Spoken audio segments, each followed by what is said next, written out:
What is going on, investors? Hopefully you guys are doing well out there. That is right. It is Friday and the power is out over here at the Investor Channel. So the graininess of my photo is due to the fact that our normal lighting setup is gone. We also have earnings this week from Google. You had buy the dip opportunities in both Google and Amazon. We've got a lot of news to get to. Before our computer battery runs dry, we better start things like we always do with Meta Platforms. Start of the week at 469. This one up over the last 5 days, up 5.75% to finish the week at 714.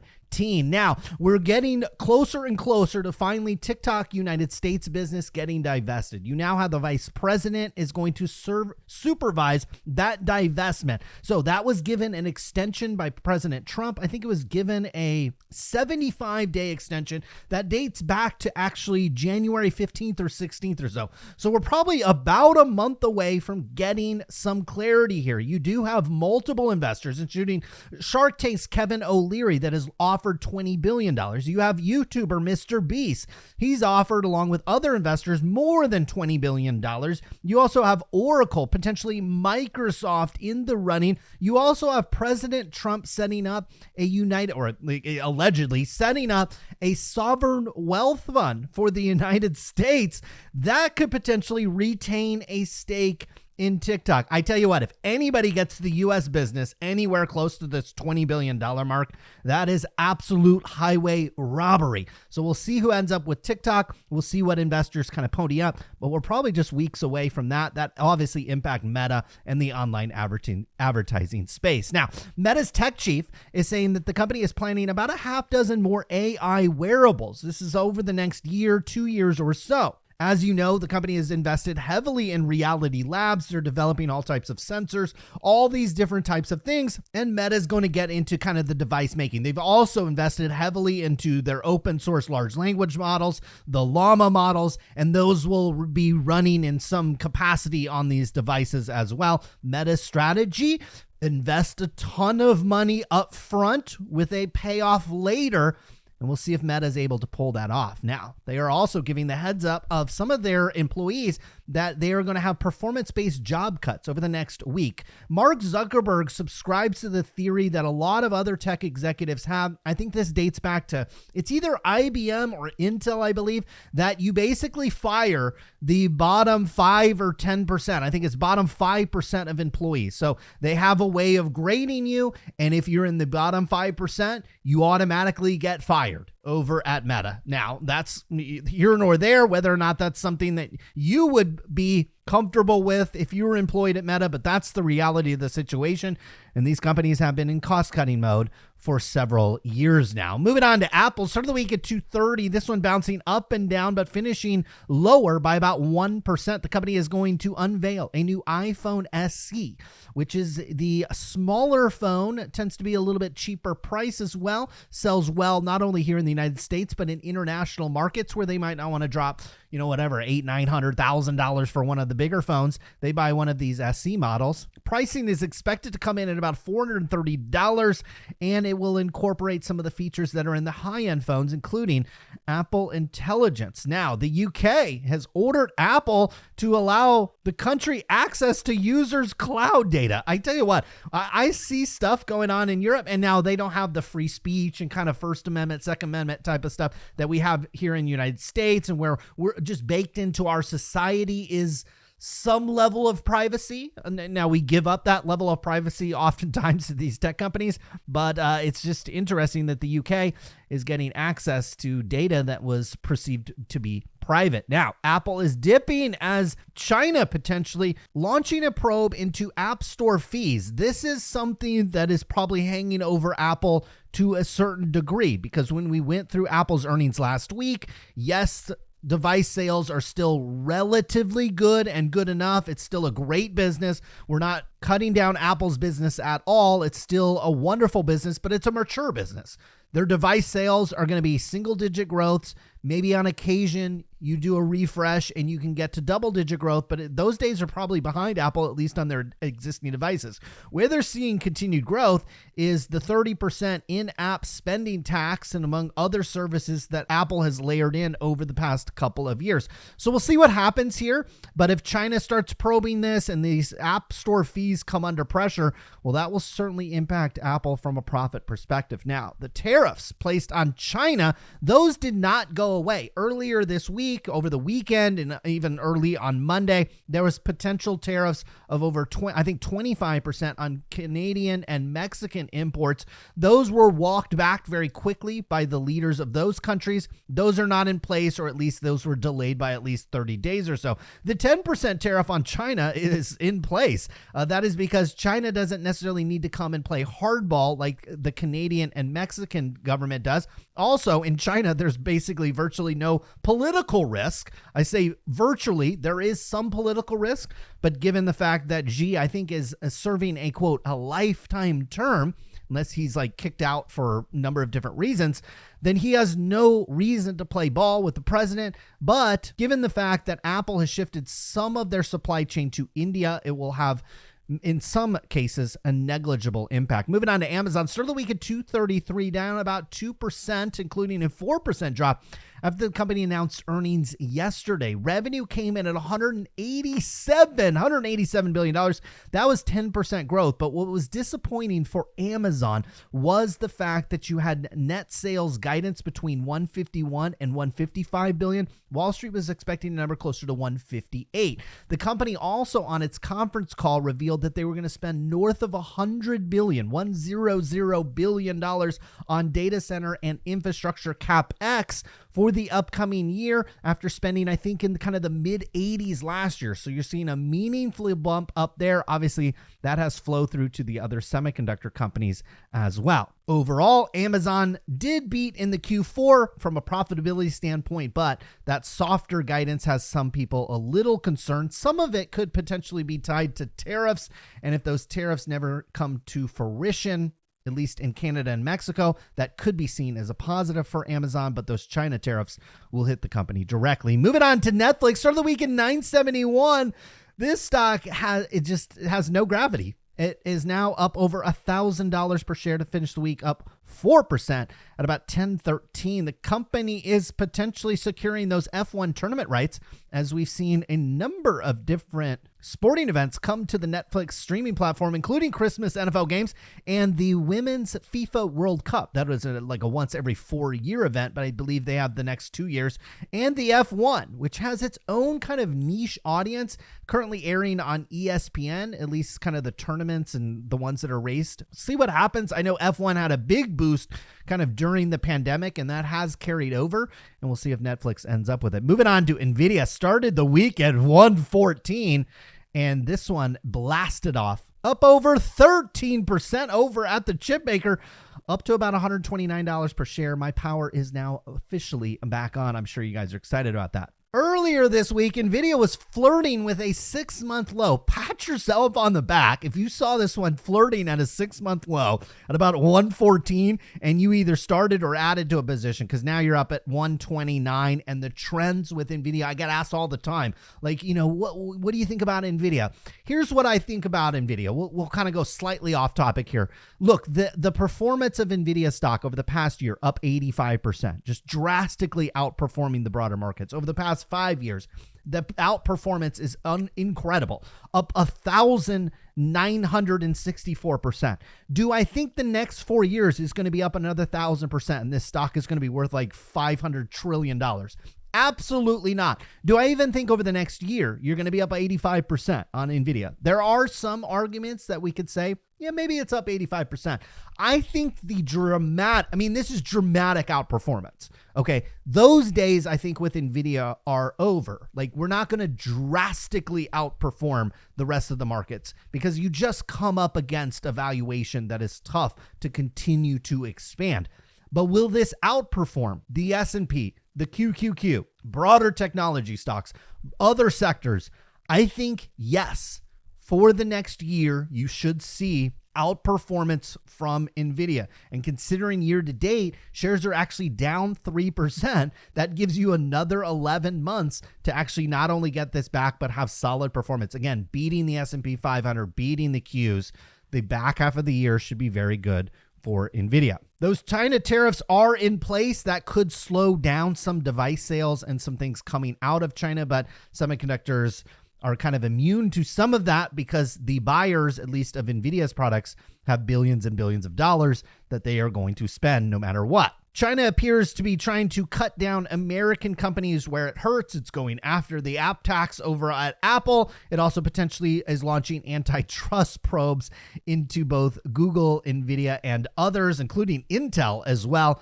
We'll see how successful they are at that type of thing. I just think the irony is just a tad bit rich when China goes after a company for antitrust. Now, Supermicro Computer, haven't checked on that stock in a while, but it looks like shares are in the $35 range, technically still in a downtrend, but they are ramping up full production of Blackwell solution. That is probably a good sign because not only Supermicro, that probably means Dell, HP, the other server makers out there, they are probably in full production mode for Blackwell. That is likely good for Nvidia. And then, like I said, based on what we've seen in terms of CapEx, we've got Google's CapEx number, we've got Microsoft, we've got Amazon, we've got the big three CapEx numbers, and they were all bigger and badder than they were the previous year. But what we noticed in terms of pacing is that the back half of the year, spring, summer, fall, that is going to be much better for Nvidia.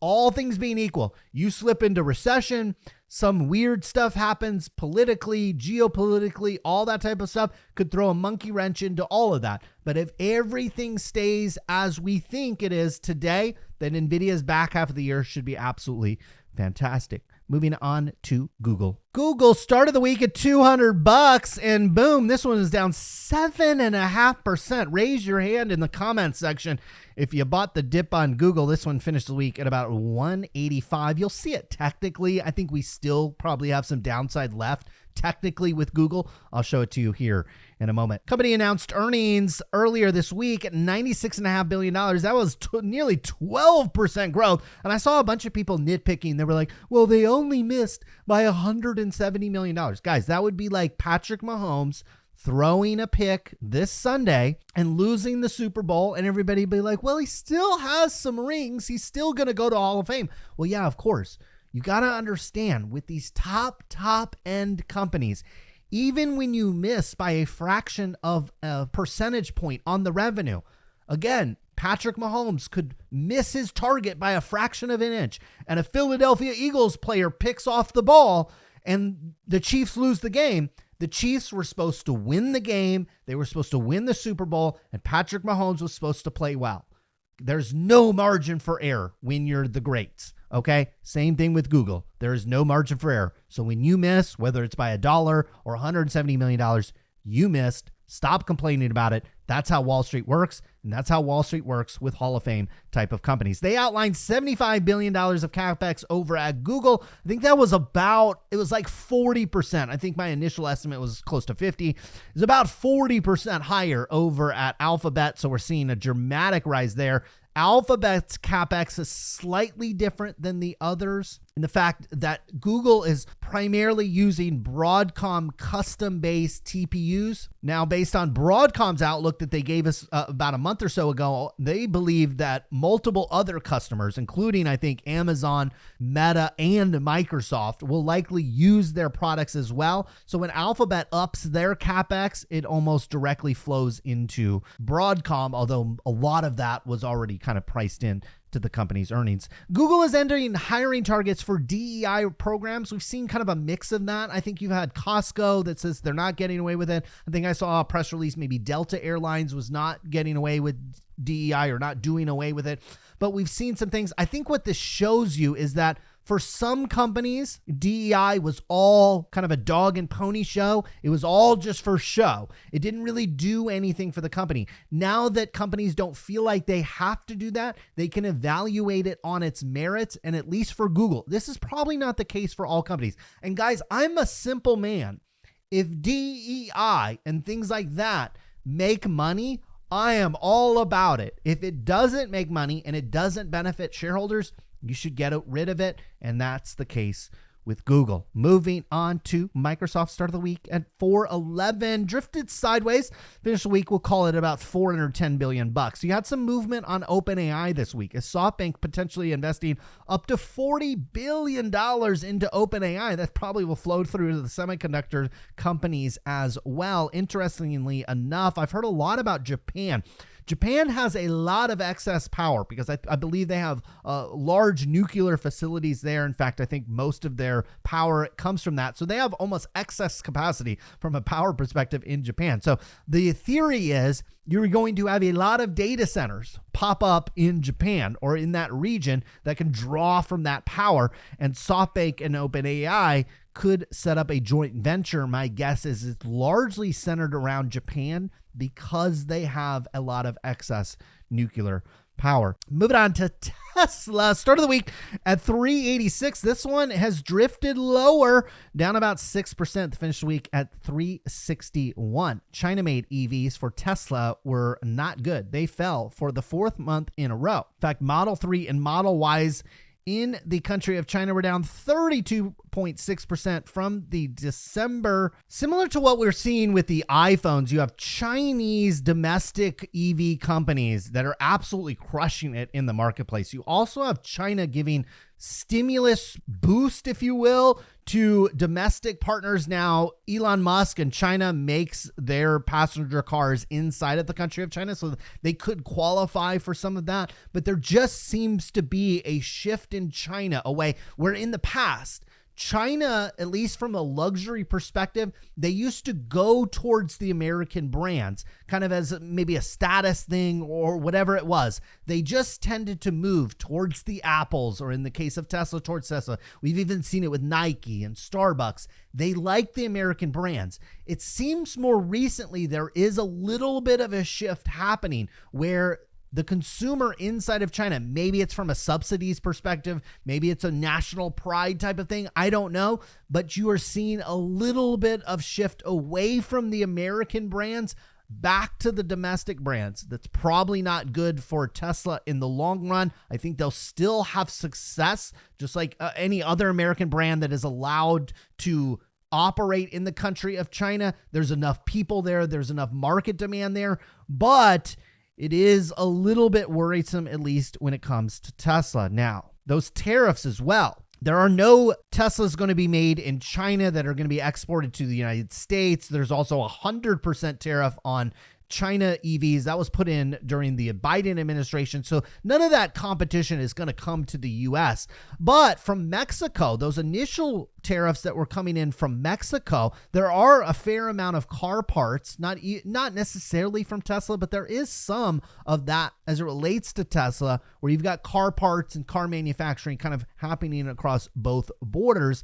That could impact the company. Now, company's European sales plunged 59% year over year. And in EV-heavy markets like Sweden, Norway, and Denmark, sales of Tesla declined by about 40%.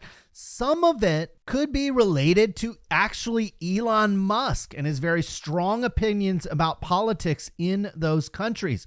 Some people are wondering if some of this blowback from Elon Musk, being very active from his opinion standpoint on politics, particularly in the European nations. He's had some very strong opinions, not only about American politics, but also European politics as well. And some people think that is denting some of the global deliveries that you're not only seeing in China, but particularly Europe as well. We'll see how that progresses. We'll see if people vote with their wallets.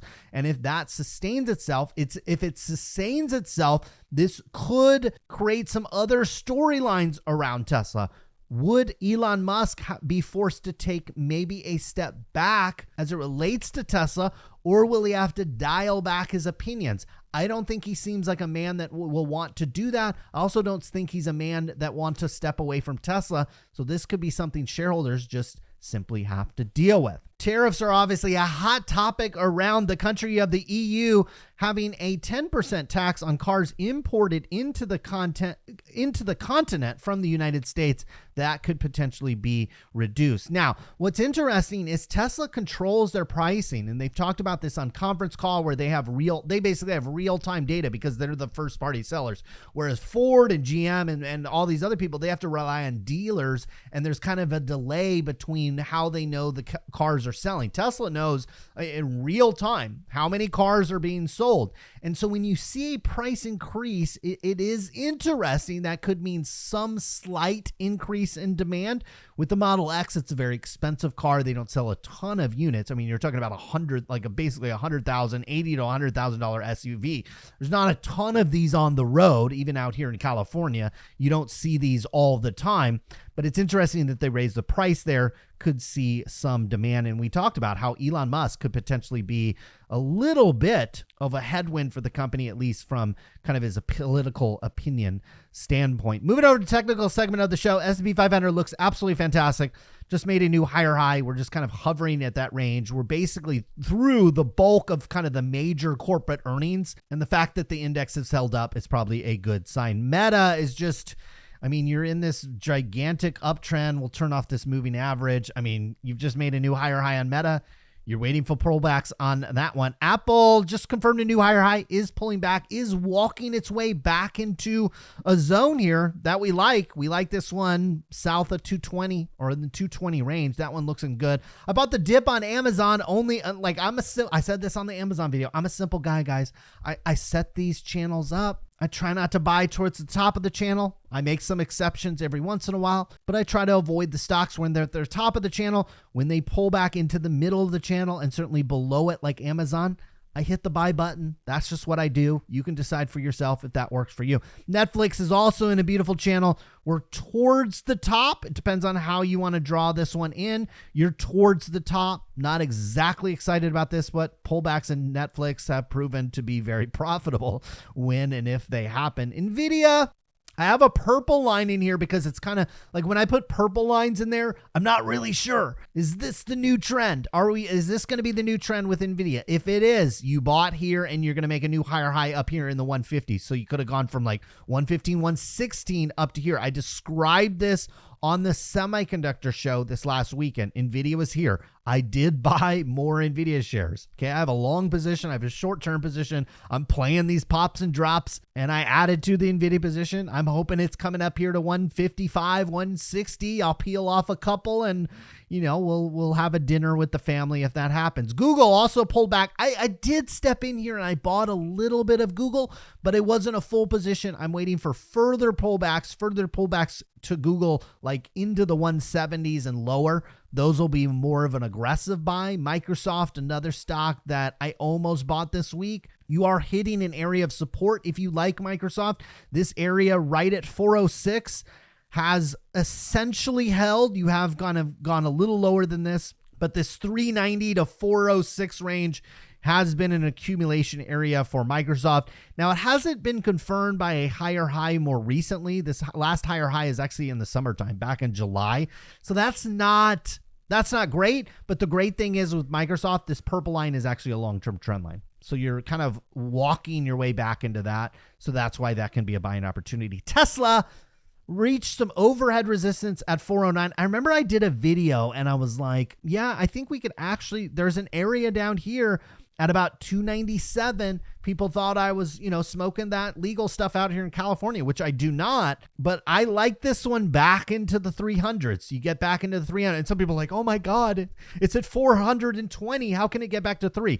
Just remember, guys, back in April, like literally back in April, this was $140 stock. Back in October, it was $220. So to get back to 300 is not a stretch at all. If you can't stomach ups and downs from 140 to 420 back to 300, this is not the stock for you. Needless to say, it's amazing how many people don't understand this. Pullbacks in Tesla can be bought. You're pretty much at one. And here we are again with this one pulling into the range. Again, when these stocks pull into these range and pull to the bottom of the range, the news is ugly. Elon Musk is tweeting all the time about politics. Everybody hates him. They want to kill him, all that type of stuff. I mean, kind of literally at this point. It's never easy to buy these stocks at these bottom channels.